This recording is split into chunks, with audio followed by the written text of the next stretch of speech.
Ben ritrovate amiche e amici sportivi. Impronte africane sulla 22esima edizione della Maratonina Internazionale Comune di Brugnera Alto Livenza, che si è corsa ieri mattina con ben 727 runner classificati tra la 7 e la 21 km, in una mattinata soleggiata e climaticamente molto favorevole. Un centinaio di atleti delle società della provincia di Udine hanno rinunciato a partecipare per la difficile situazione sanitaria e i relativi nuovi decreti. Dopo la forzata cancellazione dello scorso anno, la manifestazione è tornata caparbiamente in calendario, aprendo di fatto la stagione friulana delle corse su strada. Si preannunciava una sfida di alto profilo, con molti specialisti africani al via. Lo spettacolo che hanno offerto sulle strade di Brugnera è stato degno, ripagando i sacrifici di un'organizzazione quasi militare. Tante erano le cautele e i controlli per far rispettare le norme sanitarie ad atleti, collaboratori e dirigenti sportivi. È stata la grande giornata di Abdullah Moussa, italiano di origini marocchine e punta di diamante dell'atletica Brugnera Friuli Intagli, che ha messo la sua firma per la quarta volta su questa mezza maratona al termine di una lunga progressione che ha fiaccato la resistenza dei suoi 4 compagni di viaggio. Moussa ha terminato le 3 tornate del circuito in 1 ora 5:10, lontano dal record del tunisino Amor, fissato nel 2005, 1 ora 1:53, dettaglio comunque secondario per lui, che punta le sue carte sui 3000 siepi. Secondo posto per il burundiano Jean-Baptiste Simukeka del GS Orecchiella Garfagnana, staccato di 3 secondi, e terzo Joas Kipruto Coez Parco Alpi Apuana in 1 ora 5:14. In quarta posizione il ruandese Siraji Rubaita, atletica Castello Firenze, in 1 ora 5:33, in quinta l'etiope Damte Kashutaye, atletica San Biagio, in 1 ora 6:45. Buona settima posizione per Steve Bibalo, Sportiamo, che in 1 ora e 8 minuti netti migliora il personale di 1 ora 8:52, stabilito sempre a Brugnera 8 anni fa. Sentiamo le parole del vincitore. Avevo tanta fama di gareggiare, soprattutto su strada. Dopo un anno così duro mentalmente, io e il mio allenatore Ezio Rover abbiamo sempre cercato di proseguire col programma, nonostante gli stop delle gare. Dagli allenamenti per Ezio non è una sorpresa, perché si aspettava che andassi forte, e sono contento che la strada stia proseguendo molto bene verso la pista. Sono sempre 3000 siepi, stiamo cercando di provare a fare il minimo, che quest'anno è abbastanza duro, ma sono molto fiducioso in Ezio, che continua sempre a dirmi di tenere duro, nonostante sta pandemia che ci ha veramente distrutto mentalmente. Speriamo che finisca il prima possibile. Oggi è stata una bella gara, un bel test per le gambe. Domenica prossima sono a Campi di Visenzio per gli italiani di cross, sempre come passaggio verso la pista.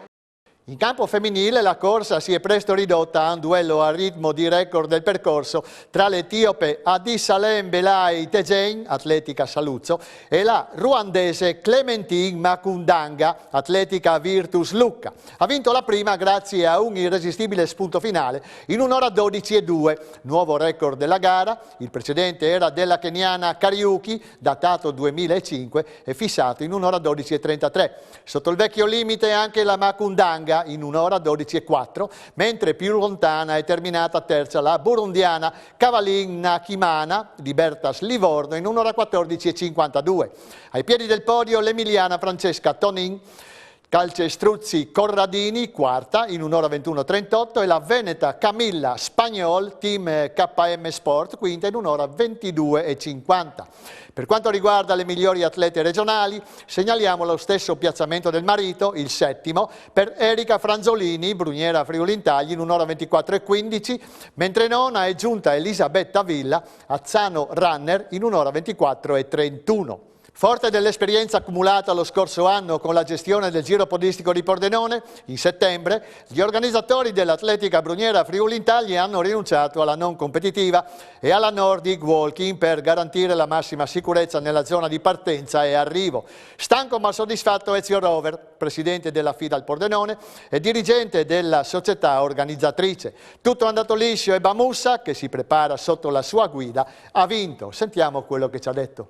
Ezio, successo clamoroso, manifestazione riuscita, tempo meraviglioso e in più c'è anche la vittoria di un tuo atleta. Cosa volevi di più? Ma direi che possiamo essere soddisfatti così. Soddisfatti innanzitutto per la manifestazione, siamo stati fortunati dal bel tempo.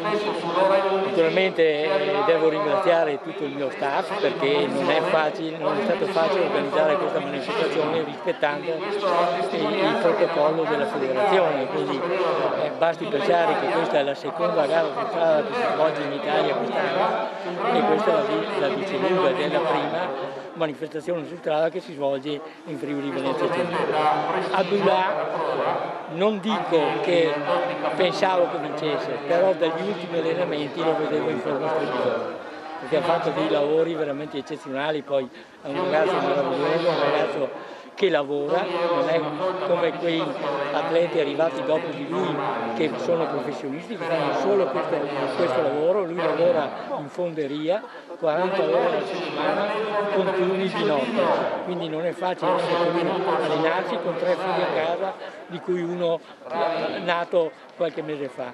Quindi è veramente un ragazzo straordinario e oggi ha raccolto una soddisfazione grandissima. Sabato e domenica a Campi Bisenzio. Io sono sincero, l'obiettivo nostro era vincere la combinata, purtroppo abbiamo avuto due mancanze che ci penalizzano e sarà impossibile vincere il titolo italiano in combinata.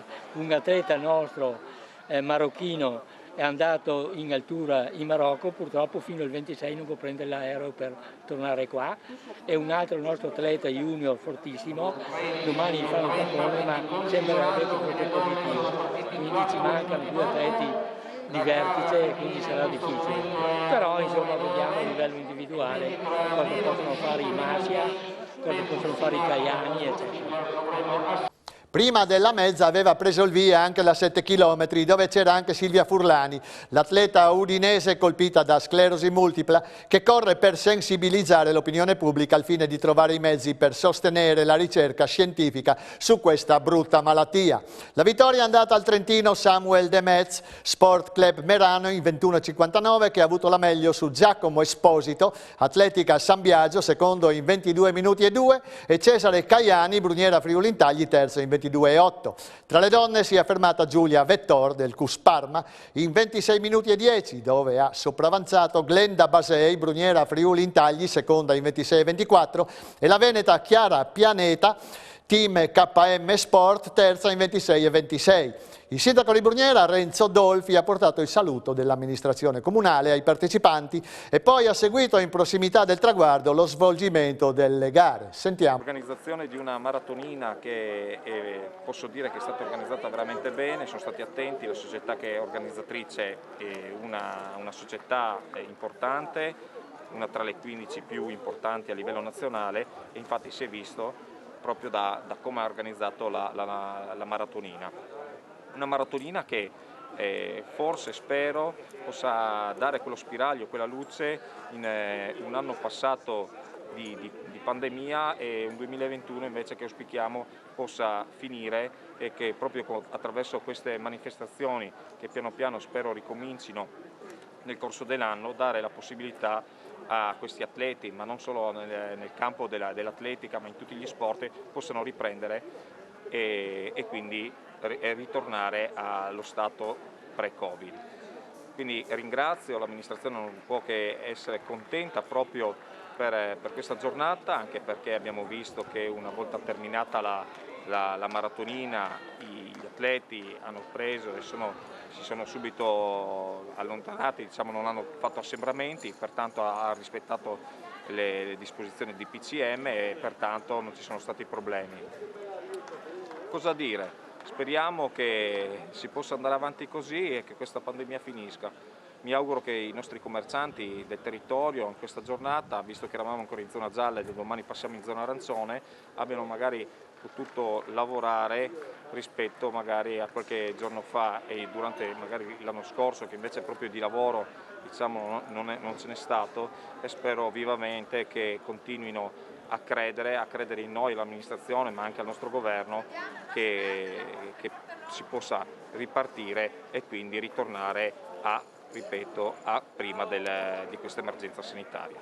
Indetto dal Comitato regionale e organizzato dal Comitato provinciale di Udine, in collaborazione con la Libertas Friul e l'Associazione Eventi Sportivi Palmanova, si è disputato domenica il primo cross dei Bastioni, Trofeo Micra, seconda prova di selezione per i campionati italiani cadetti e cadette, valida anche come campionato provinciale individuale Libertas.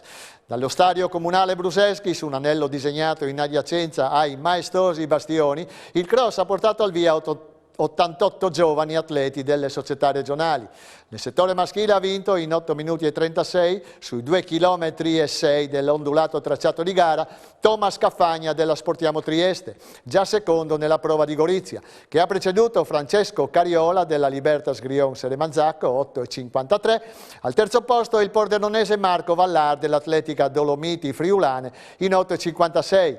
Ai piedi del podio Alessio Coppola della Sportiamo come vincitore, quarto in 9,10 e Tommaso Gerbeck, Trieste Atletica, quinto in 9,11. Tra le cadette che hanno corso sulla distanza di 1,9 km è stata Carlotta De Caro, Malignani Libertas, a prendersi il successo dopo la prova opaca di Gorizia, dove si era classificata ottava. 6 minuti e 44 il tempo dell'Udinese, che ha superato di misura la coppia della Libertas Porcia formata da Camilla Miatto, terza a Gorizia nella prima prova, seconda in 6,45 ed Elena Copat, terza in 6,49. Quarta e quinta piazza nell'ordine per Gaia Henry, Evin Rude Trieste e Linda Minigutti Libertas Friul Palmanova.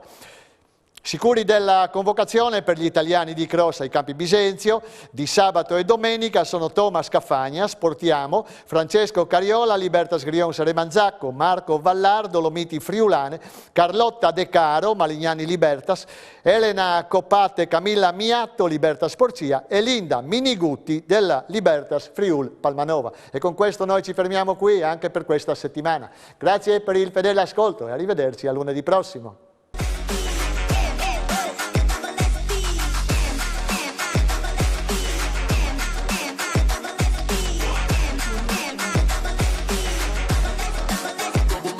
Months.